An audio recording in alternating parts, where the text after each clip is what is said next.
good lead of Fabio Quartararo. 4 successive poles in 2021 for the Frenchman. On the front row with the 2 Ducatis. Equal best qualifying for Aprilia in 4th place. On the second row with Jack Miller and Brad Binder. Oliveira, Rick Vinales heads row 5. Enea Bastianini there in 5th. Marc Marquez, a Grand Prix home hero. Valentino Rossi, multiple-time race winner here in Mugello. He starts from the head, and Alex Marquez, a former Moto2 winner here back in 2019. An awful lot of work to do for the Spanish rider. It went to Vinales, then it was a double from Quartararo and Miller time in the last 2 Jeep. Not too hot, it's not too cool. Let's get down into pit lane. The legend, 5-time world champion Mick Doohan standing. Asking you, what does it take to win here, and who do you think of the boys going to be in the fight?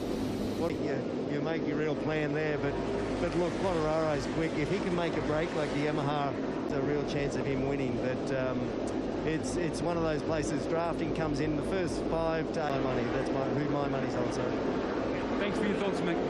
Yeah, thanks very much to Mick Doohan. Aleix Espargaro, he'll be up against it, fresh from surgery, of course. Can he made to this magic Mugello circuit? Race wins in 2017 for Andrea Dovizioso, Jorge Lorenzo in 2019. But can this man, Fabio Quartararo, gate crash the home party? 0.2-kilometre circuit. Mick Doohan certainly thinks Fabio Quartararo is the hot favourite. It's the head-to-head. 4 riders coming into this one. Oh dear, huge drama here. Bastianini. And now Bastianini's airbag's gone off. Earth has that happened? Can you believe it? What has happened to Enea Bastianini coming to the grid? Second bike. The marshals, of course, now are going to have to try and pick up that motorcycle and make sure there's nothing on the circuit. Green. It looks like it's already over for him, but we will go racing. Lights out. Look at that work. The Ducati of Bagnaia is trying to come through on the slipstream into turn 1. Here he comes up the end. With Yamaha's new front hole shot device, but couldn't quite get the drag down into San Donato. Bagnaia then pinched it. Ready. Yeah, Oliveira, that is the Portuguese rider. What a fantastic start it was from him. Zarco 4th ahead of Miller. Binder.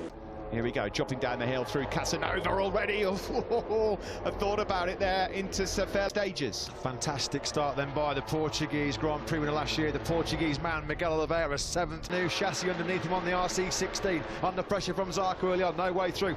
Mia up the inside of Joan Mir. Binder just struggling to settle in the early stages. There's Marc Marquez. He made up a place. He's in 10th. They'd have made up a couple of places as well. Remember, he's got to try and make use of that soft tire. Big moment on the rear end there for Zarco. And that would have just fired him out the seat. Early warning for Zarco. He gathered it all back up. Lap 1 then about to be chalked off here in Ducati. He leads by almost half a second. Zarco, can he get through on Quartararo with some slipstream? No, he can't. Has been bullied.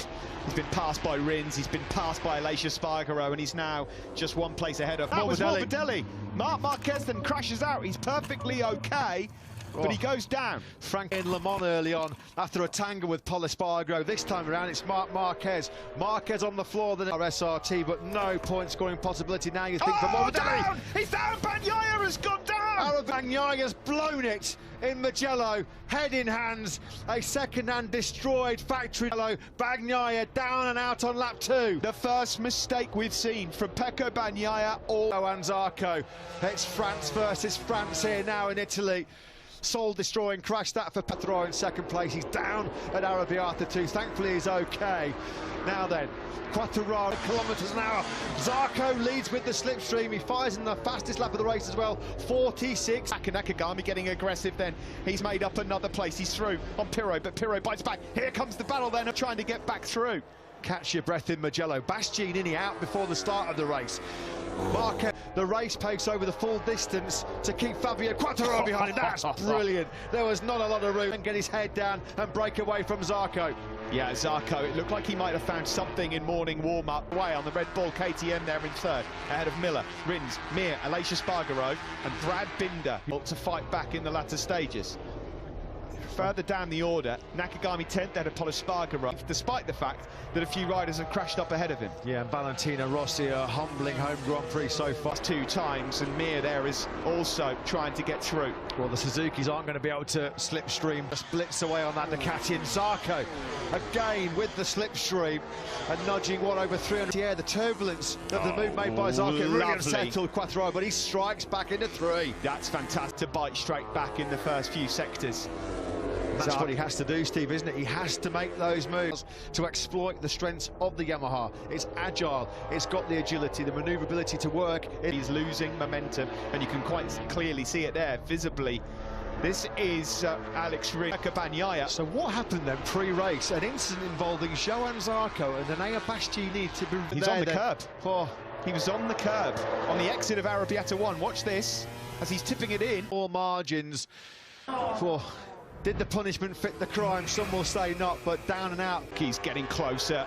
They can't find a way past on the start-finish straight past Jack Miller, but they've got the speed here. Rins, turn one. Yeah, worrying times are now for Zarco, because this time Quartararo was able to put enough distance between himself and he to take the lead back. Quartararo's got his head down here. He's in the 46s. PB lap from the Frenchman. Also about 4/10 further back of the Frenchman. In the background there, Brad Binder has got past Aleix Espargaro over Domenicali. Stefano Domenicali, no relation. Apparently. Mick Doohan as well, all chatting through. We have got no idea what happened with Enea Bastianini on the warm-up. Can you enlighten us at all? I didn't see it, guys, but the motor braking, you know. Okay, thank you very much for that. What a move that is from Joan Mir at turn 11 on his teammate. Remains in front. He goes up into 5th. Good stuff from the world champion. Blue on blue. That was brilliant. Problem is, head in hands for Pecco Bagnaia. He knows that was a golden chance that slipped through his grasp. But Steve said, how costly could that be in the final reckoning in this MotoGP World Championship? Because Fabio Quartararo trying to dish out the difference between the Ducatis and the Suzukis, and Rins here going back past Joan Mir. When he was trying to get on tabs with the two Ducatis of Petrucci and Dovizioso and the Honda of Marc Marquez in 29 and 3/4 of a second away in 4th place. So he knows exactly the problem in the dilemma. Started to get into his groove. Fabio Quartararo into the 46s again. Yeah, that's back-to-back 40. Him and Zarco. Here he comes to start testing. Oh, blimey. It's Zarco that's got absolutely bang on the money. That could have been a lot worse. Now then, Jack Miller somehow keeping those two Suzukis at bay behind him. Alex Rins now thought about in that 1,141-metre start-finish straight. There's nothing the Suzukis can do. They're giving up. The door was open and through he goes. That's great from Alex Rins. He had to do that, but the big problem he's got now... You need 4th, 5th, 6th, no problem.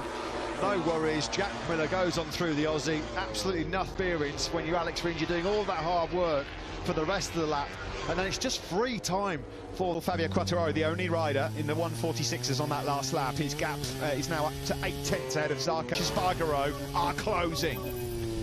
Joan Mir has been told mapping 2. Alex Rins as well as they... Kelly Pirro doing an outstanding job on the Pramac Ducati. He's in 9th place. He's a couple of seconds for Jack Miller's Ducati. Miller, though, there's no way through as we look forward to Rins and Miller. Heading up towards the hairpin.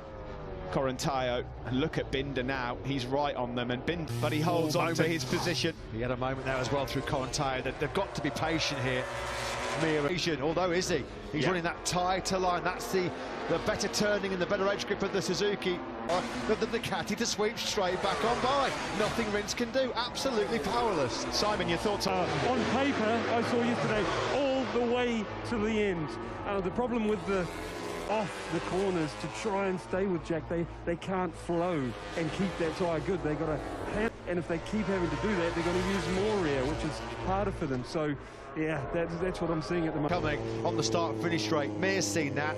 That was clever by Alex Rins. Get a move done when you can. It's all about turning where Miller's been struggling and try and put that gap now. Mir's going for it as well. Mir had to do it. Binder is also capitalised. He's gone through on Jack Miller as well. So Miller down to 7th, close up on the Suzuki. Well, it was a hard move by Mir. It had to be. It pushed Miller way wide, and that allowed Binder coming through in 2021. Cash your minds back to the Qatar Grand Prix, where it got fairly ugly late. For Fabio Quartararo at the moment, his fastest lap of the race at 46.8, and in the background there, Miller on the start-finish straight, a bit wide there from Joan Mir, the world champion. Now then, Alex Rins over. Likewise, Alex Rins. Zarco holding station in 2nd place with the exact same time as well, a 42 those 46s. He had a couple of low 147 flats and then hammer down again from Quartararo. But it's clear then of Zarco in 2nd. We're on board here with Maverick Vinales and his race-winning chances, unfortunate at the Repsol Honda of Pol Espargaro. But this is a battle he doesn't want to be in. It's for 11th place. Back it through on compatriot Pol Espargaro. Rossi up to 15th. He's just taken that spot from the end, 1.3 seconds slower than Quartararo on that previous lap. Franco Morbidelli, as you'd expect. Marini, who's having a very difficult Italian Grand Prix.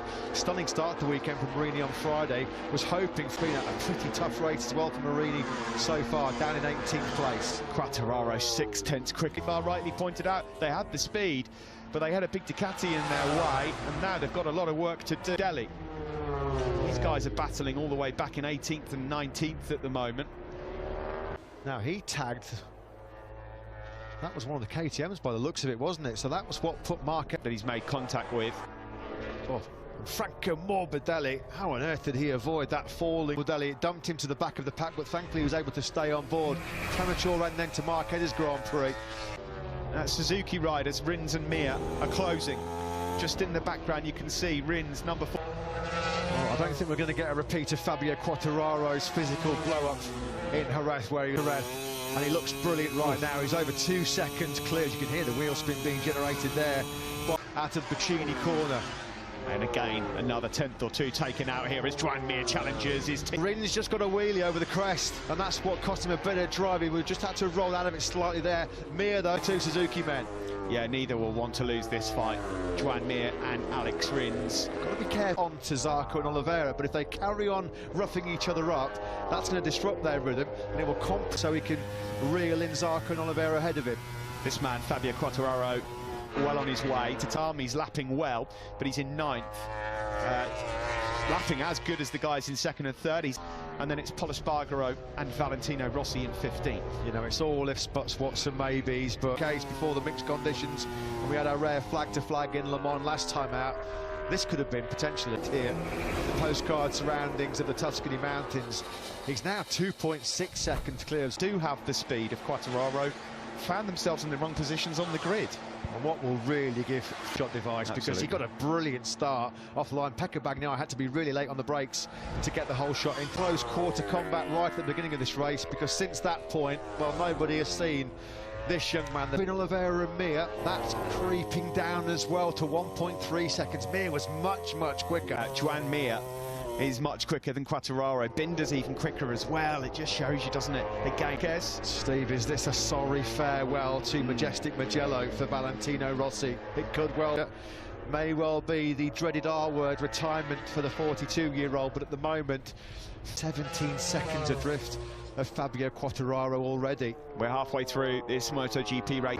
Okay, we'll come back to you very shortly, Simon, as the 300 horsepower MotoGP motor leading by 3 seconds. He's just slackened off his pace down to a 47.4. That's last time around.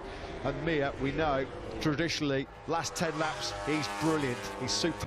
Shinichi Sahara, talking to Simon pre-race, felt that his man was going to come on strong in the latter third of this Grand. There now for you. It has, guys. Thank you.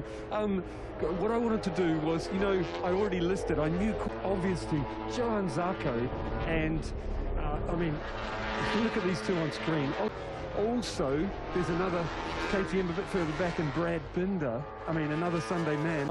Plus, the KTM has the hard front because it needs that.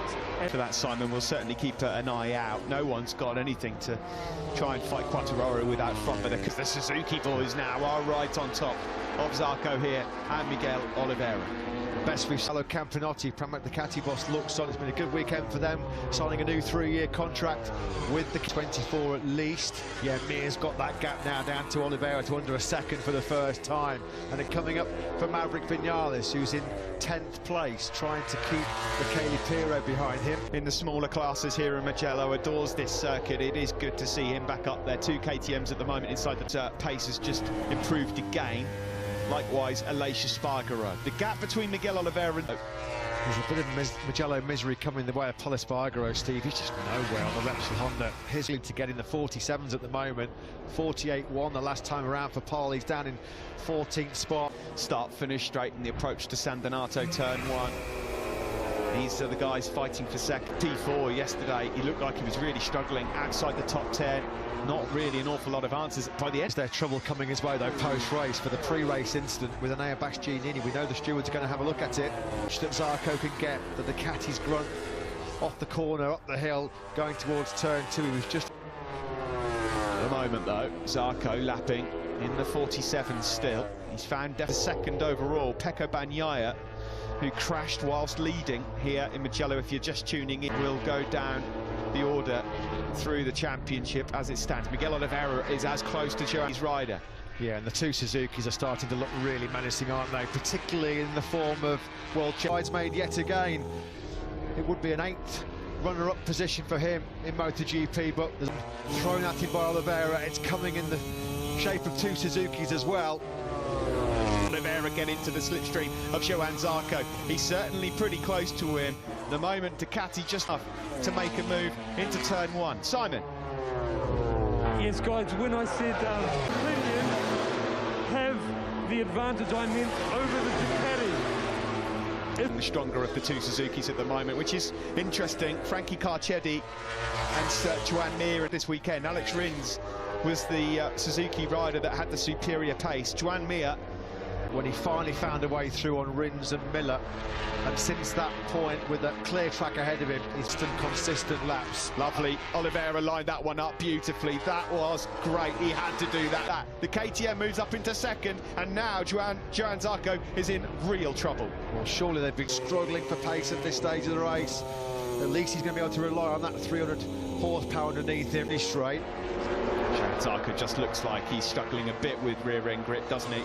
But still, Oliveira outbreaks him into turn 1. He holds on to second spot. Yeah, we've seen this weekend with that better right corner. The KTM has been no slouch on the start-finish straight here in Mugello as well. In fact, they've been a match for Ducati down the years. There's nothing wrong with the poke of that KTM. He's making life very difficult. This is going to allow the KTM of Miguel Oliveira to try and break free of the Suzukis, because yeah, Mir will see Oliveira is starting to check out, and there's daylight. It was that classic Mir move, though.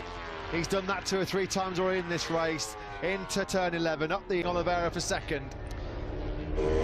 He needs Alex Rins now to do something similar. Again, we've got the start-finish straight coming up shortly. Yeah, that's the thing, isn't it, Steve? Mir's got to get the alliate with the brute horsepower of the Ducati. Now the onus on Alex Rins to try and find a way through quick. Johan Zarco was miles behind. He's not close enough. Mir did get the perfect exit then. And so now, Fabio Quartararo, El Diablo, look at that. Totally different league. Operate brake. He looked so good in Jerez, good in the dry in Le Mans, brilliant in Portimao, super. And can you believe it? We came into this Grand Prix thinking that, oh, that's Rins, beautiful. Zarco struggling in this Grand Prix. There was a lot of people thinking this could be the first ever Ducati podium lockout in Grand Prix history. Right now, you see the damage from where Bastianini went into him. That's not affect. Bastianini is okay. But wow, that's got to be looked at. Now of Miguel Oliveira. We saw Pit Byres celebrating earlier on, but he might not be settled podium yet this year. They've got 5 laps coming up to try and fight past Mick Doohan. It's not been a particularly happy hunting ground here. Zarco in hot for him in terms of the battle with Alex Rins. He's going to be dropping back into the clutches of Binder and Miller if he's not careful as well. He's paying for starting 15th place on the grid. It's getting worse for Pol Espargaro as well. He's just been picked out down in 15th place. Not what Pol Espargaro was hoping. He was looking for a big boost going home to Barcelona. Look at the Barcelona, Catalonia as Pol Espargaro, but this has been a very difficult Italian Grand Prix. Not close enough here. Of course, this is all paying into the hands of Quartararo in terms of the championship. There you see Zarco and Bagnaia would be locked on points heading into Catalonia next week. There's still a few twists. Yeah, exactly. That a little bit better. Just even one more row and it'd be a different... Oh, Rins has made another... Way too much. Rins has crashed out of a podium chance again. Wins it yet again. Can you believe it? A 4th consecutive no point scoring for him in his Grand Prix career. He's going to have 4 successive races without troubling the point scoring places for him inside that factory Suzuki garage. Pressure ramping up big time on Rins now. Seconds clear of Oliveira and Joan Mir. Just in the background there then, Zarco at the moment holding a row. 7th, Nakagami 8th, Viñales now is up to 9th, Pirro in 10th. This feeling that maybe Alex Rins had put all of those demons to bed, that this was the chance for him to reach. For now, we focus on this battle for second place. Joan Mir, can he hunt down a brilliant Miguel? Up towards we go, turn 15, the final corner. Alex Rins, another DNF for him. There's going to be questions asked pretty soon because that races, and he's surrendered such massive golden point scoring chances. Nakagami is turn 14. That's Biondetti 2, isn't it? He's lost too much in the end of the soft rear. There's been a fair few riders go out of this race here in Italy. Valentino Rossi, he's got Ika Lecuona and Danilo Petrucci up ahead of him though. Petrucci on for another top 10. Pirro on for... No, it's Pirro. It's Pirro. A big dust cloud kicked up after Rins' latest big error. Well, Rossi's got the speed advantage. Challenge Ika Lecuona in the battle for 10th place, so there could be a top 10 on offer here for the Doc into turn 4. In the meantime, out front, Miguel Oliveira, place that we go to live now. Across the line, there are just 2 laps remaining. Is really fast down that start-finish straight. You can't rely on a slipstream in the fast and flying sections as well. The KTM has never really had any kind of grip levels, edge grip. What can win here as well? That crash for Rins kind of galvanised him a little bit as well. So you see him in that fight. What can you say about Fabio Quartararo, though? He's been utterly flawless here today. Back in 2008, that record looks like it's going to be beaten. There's been a pole jinx as well here in Mugello. No win from pole. Not quite close enough. It looks like here to be able to fight for those podium positions. Well, Aleix Espargaro, given the physical condition he's in, he's had that arm drained in 7th place. That's a great result for Aprilia again here. Yeah, another solid top 10 from Aleix. We'll be taking a nice advantage into the Grand Prix of Catalunya. By the way, a circuit he adores. But who takes 2nd and 3rd? Does Miguel Oliveira hold on, or does the world champion have something to say? Is there a bit... 2nd place, he was marginally quicker on that last lap than Mir by about 1/10 of a second. Fantas himself having not scored a top 10 in the opening 5 races. You know, if Zarco is on the start-finish straight. Yeah, we've seen him have a few problems with wheel spin coming out of Puccini there, haven't we? His first podium of the year awaits. He's not had a top 10 so far this year. He's trying to find a way through. He fancied a look there. He wasn't close enough. There's got to be a move coming. Close enough to get Oliveira into the last corner. That's surely it into Puccini. He hasn't got the speed and he's not going to be close enough. No. Miguel Oliveira has been absolutely inch perfect on this last lap, as has Fab. Another Mugello masterclass from this man. Absolutely fantastic. Fabio Quartararo, his first podium of the season. That one is for Jason de Pasquier. 3rd, Zarco 4th, Binder takes 5th, Miller 6th, ahead of Aleix Espargaro. Yamaha garage. Tom, the close friend of Fabio Quartararo there, holding the Swiss national sticker on Fabio Quartararo's helmet, and the emotion will come flooding out now. So difficult for these MotoGP riders. Oh, Oliveira, on the last lap. This has happened in every class so far today. And he's going to lose 2nd. Massimo Meregali, what a ride by his man Fabio Quartararo. Massimo,